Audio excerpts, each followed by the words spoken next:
সাংবাদিকদেরকে হযরত মুহাম্মদ সাল্লাল্লাহু আলাইহি সাল্লামের সঙ্গে তুলনা করেছেন।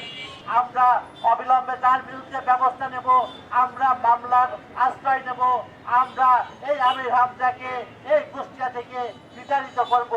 তার মতো কোকো যার গহকার বাদ দিলে এবং তার নামি দাবি যদি তাকে ডাকতেন, তাকে কুকুর বলে তারা সম্বোধন করেছেন। আসলে এটা আমাদের জন্য অত্যন্ত দুঃখের বিষয় যে এমন একজন ব্যক্তি যিনি আমাদের এই কুষ্টিয়ার এমপি প্রার্থী এবং তিনি দেখেছেন বিভিন্ন সময় বিভিন্ন রকম কুরুচিপূর্ণ কথা বলেছেন।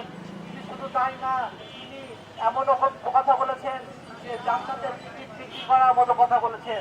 শুধু দেখেছেন যে আপনারা যে সাংবাদিকদেরকে তিনি হযরত মুহাম্মদ সাল্লাল্লাহু আলাইহি সাল্লামের সঙ্গে তুলনা করেছেন এবং তিনি প্রত্যেকটা ব্যাপারে কুরআনের হাদিসের বিভিন্ন কথা তুলে নিয়ে আসেন এবং যেটা আসলে অপব্যাখ্যা করে তাদের পক্ষে হিসাবে কাজ করে। আসলে আমরা কুষ্টিয়াবাসী এখানে সবাই একত্রিত হয়েছি।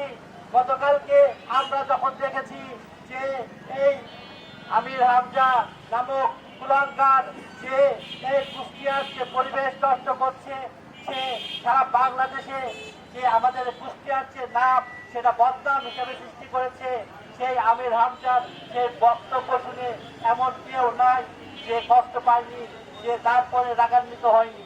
তার প্রতি ক্ষোভের থেকেই আমরা আজকে এখানে এসেছি এবং